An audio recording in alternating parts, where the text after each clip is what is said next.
Most gardeners spend more money on their yard every single year and somehow end up with less to show for it. Same shrubs, same nursery run, same garden that looks exactly like the one next door. What you are about to see is different. 9 shrubs that create the kind of landscape that makes people slow down when they drive past your house and genuinely wonder who designed it. All of them go in the ground this July. By the time you reach number 1, you will understand exactly why some gardens look like they cost a fortune and others never quite get there, no matter how much gets poured into them. If this channel is new to you, subscribe before this video ends. Every week, this channel publishes something serious gardeners genuinely need to know, and the ones who are not subscribed always find out too late to act on it.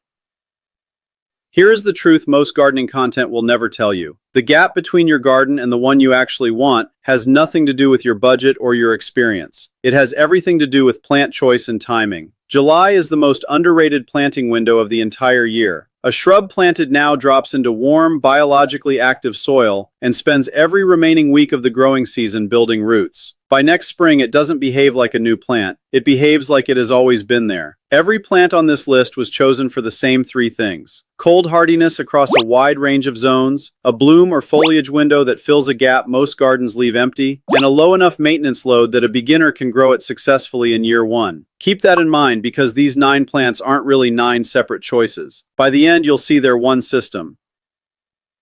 Shrub number 9, butterfly bush. Most gardeners think of July as the month when the garden starts to slow down. The spring bloomers are finished, the early flush is faded, and the border looks like it's just waiting for autumn. Butterfly bush fills that exact gap harder than almost anything else you can plant. Hardy in zones 5 through 9, it produces long, dense flower spikes in purple, magenta, white, or soft pink from midsummer straight through the first frost, exactly the stretch when most flowering shrubs have already gone quiet. A single established butterfly bush in full bloom can attract more than 20 species of pollinators in one afternoon. Butterflies, bumblebees, hummingbirds, sphinx moths. It turns your garden into a living, moving ecosystem, and that sense of motion is one of the things that separates a garden that feels extraordinary from one that merely looks tidy. Care is simple. Cut it to 12 inches in early spring every year without hesitation. It returns to 5 or 6 feet by July and blooms as though it was never touched. Drought tolerant once established, low maintenance by design. One caution: older varieties self-seed aggressively in a few states. Look for a sterile cultivar like Miss Molly or the Lo and Behold series if that's a concern where you live. Shrub number 8 produces a color almost nothing else in the landscape can replicate, right when you need it most. Shrub number 8, blue mist shrub. By late August, most gardens have quietly decided to stop performing. Blue mist shrub refuses that timeline. Hardy in zones 5 through 9, it produces billowing clouds of true blue flowers from late summer into fall, one of the only woody plants that delivers genuine saturated blue exactly when the rest of the border has given up.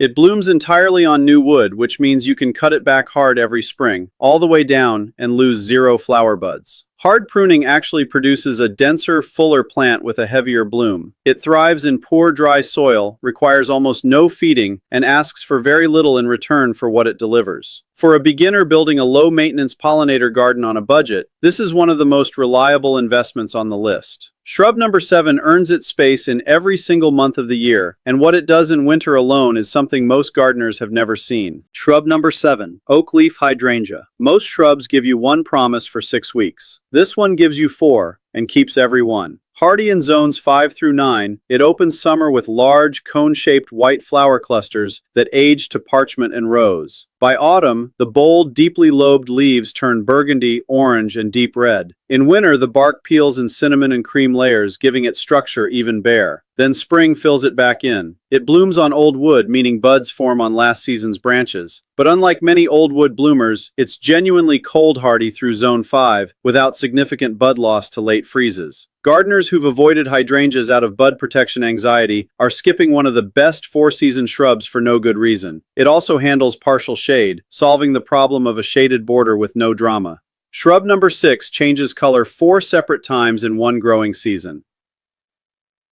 Before we continue, can I say something really quickly? I don't usually do this, but I see him every day filming in the sun, staying up editing just to make these videos for you. Most people watching haven't subscribed yet, and that part hurts a little. If this video has ever made you smile, please take a second to subscribe and share it with someone. Thank you, truly. Okay, I'll let him continue.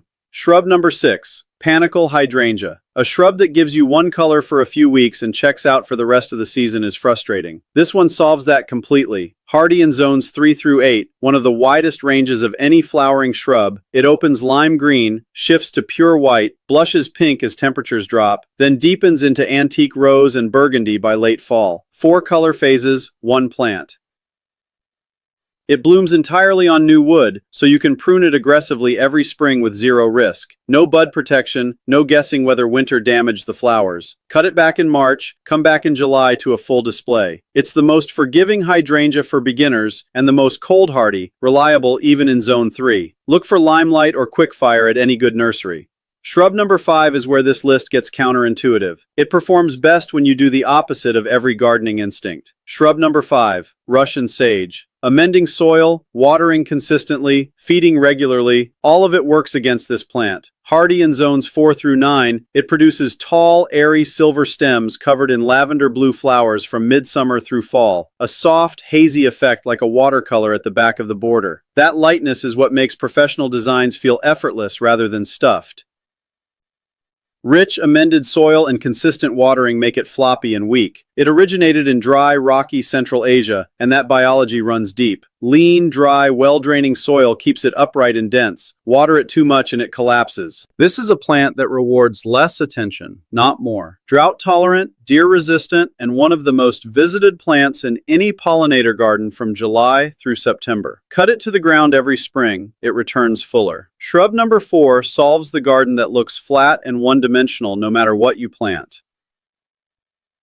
Shrub number 4, Spirea. When everything sits at the same height, same texture, same green, a border looks planted rather than designed. Spirea is one of the most underused fixes for that. Hardy in zones 3 through 9, one of the widest ranges on this list, varieties like Gold Flame emerge in spring with fiery red-orange new growth that shifts to gold through summer, then close the season in burgundy and copper, all while producing pink or white flower clusters pollinators love. That zone 3 through 9 range means Spirea performs from Minnesota to the Gulf Coast, a rare claim for a shrub with this much seasonal drama. It tolerates poor soil, drought, urban pollution, and hard pruning without complaint, responding to aggressive spring cuts with its most vigorous growth. Nearly indestructible and beginner-proof. Shrub number 3 is the one visitors ask about immediately. Not what it is, but how you got it to look like that. Shrub number 3, Rose of Sharon. By late July, most flowering shrubs have finished for weeks. Rose of Sharon opens dinner plate-sized, tropical-looking flowers right in the middle of the August garden and holds them through September. Hardy in zones 5 through 9, blooms come in lavender, deep burgundy, soft pink, pure white, and bicolor combinations that look like they belong in a conservatory, not a backyard border. Older varieties self-seeded aggressively, giving this plant a complicated reputation. Modern sterile varieties like Chiffon, Lil Kim, and Azuri Blue Satin produce little to no viable seed, so the plant available today is cleaner and far more manageable than the one your parents grew. Planted in July, it blooms and establishes at the same time, roots anchoring while flowers open.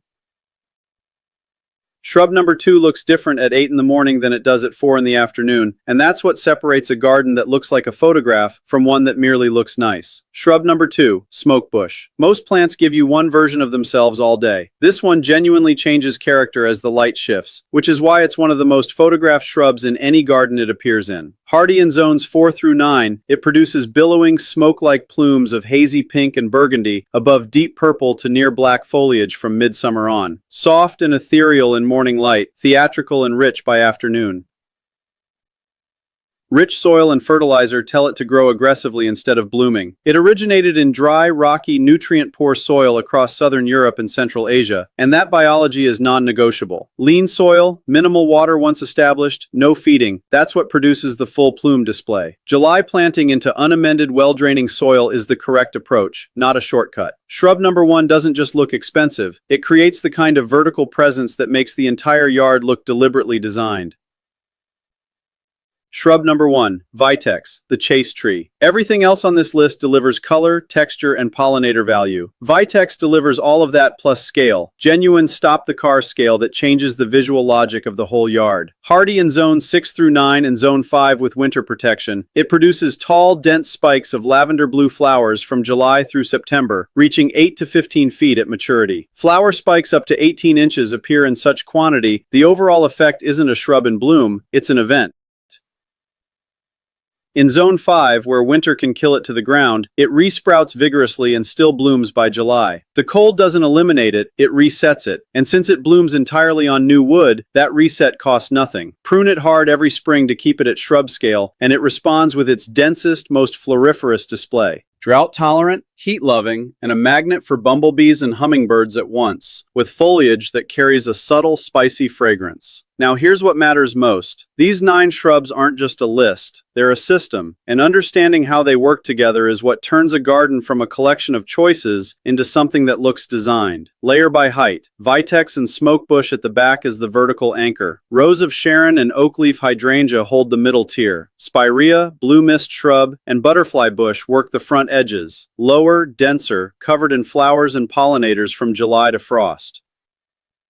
The bloom succession leaves no gap. Butterfly bush, Russian sage, and Vitex open the July window. Panicle Hydrangea and Rose of Sharon carry August. Blue mist shrub extends into September. Smokebush and Oakleaf Hydrangea deliver fall foliage as everything else winds down. From the first week of July to the last week of October, something is always at its peak. The pollinator ecosystem runs on the same timeline. Butterflies for the butterfly bush in July, hummingbirds on Vitex through August and September, native bees on Russian sage and blue mist shrub in the late season window most gardens leave empty. The yard becomes a living system, not a static display. Every plant here is drought tolerant once established and performs better with less feeding, not more. The maintenance load doesn't stack as the system grows, it shrinks. And every shrub is available at a standard nursery for the same price as a boxwood or arborvitae hedge. Plants that deliver none of this drama, succession, or seasonal depth. If you're starting from scratch, begin with Panicle Hydrangea and Spirea. They cover zones 3 through 9, establish fast, forgive beginner mistakes, and deliver visible results in the first season. Add butterfly bush and Russian sage next, both quick to establish from a July planting with immediate midsummer impact. Then build toward Vitex and smokebush as your structural anchors. These take 2 to 3 seasons to hit full potential, but when they do, they transform the space permanently. Plant them in July, give them lean, dry soil, and step back. They need patience, not attention. A word on spacing, since this trips up more beginners than anything else. Vitex and smokebush need 6 to 10 feet of real room, because they'll fill that space within a few seasons, whether you plan for it or not. Rose of Sharon and Oakleaf Hydrangea want 4 to 6 feet. Spirea, blue mist shrub, and Russian sage can go closer, 2 to 3 feet, and actually look better in loose drifts. Crowd them now for a full-looking bed on day 1, and you'll spend the next 3 summers pruning them away from each other instead of enjoying them. 4 mistakes to avoid. Don't amend the soil for smokebush. Rich soil suppresses the plume display, the entire reason you planted it. Don't prune Oakleaf Hydrangea in fall or early spring. Those old wood buds are next summer's flowers. Don't overwater Russian sage or Vitex. Both perform better dry, and excess water produces weak, floppy growth instead of upright structure. And don't buy older Rose of Sharon varieties without checking. The self-seeding problem is real in old cultivars, and the sterile modern ones solve it completely. None of these 9 plants need a sprinkler system, a fertilizer schedule, or a weekend babying them through July heat. The entire premise here is the opposite of what most gardening advice pushes. Less intervention, not more, is what makes these plants perform. That's why this system scales from a small suburban border to a full acre property without the workload scaling with it. The garden that looks like it cost a fortune never required a fortune. It required knowing which plants earn their space across every season, which shrubs deliver drama instead of just filling ground, and which planting window most gardeners leave unused every single year. July is that window. The soil is warm, the root building season is long, and every shrub on this list is sitting at a nursery near you right now at an ordinary price, waiting to spend the rest of the growing season anchoring itself into your yard. By next spring, your garden won't look like it was planted last July. It will look like it has always been exactly that beautiful. The gap between the garden you have and the garden you want is not what you think it is. It never was. Now it's your turn. Drop a comment below and tell me which shrub on this list surprised you most, or which one you're planting this July. If you have a specific garden problem, empty beds, wrong zone choices, too much maintenance, no fall color, or borders that never quite come together, write it in the comments. Every comment gets read, and it helps every other gardener watching make a better decision for their own space. If you watched this far, you already know this channel is worth your time. The gardeners who are subscribed got this information today. The ones who aren't will find it eventually, usually right after the July planting window is already closed. Subscribe now. The next video is already there and it's just as useful as this one. Your garden is one July planting session away from looking completely different. Go make it.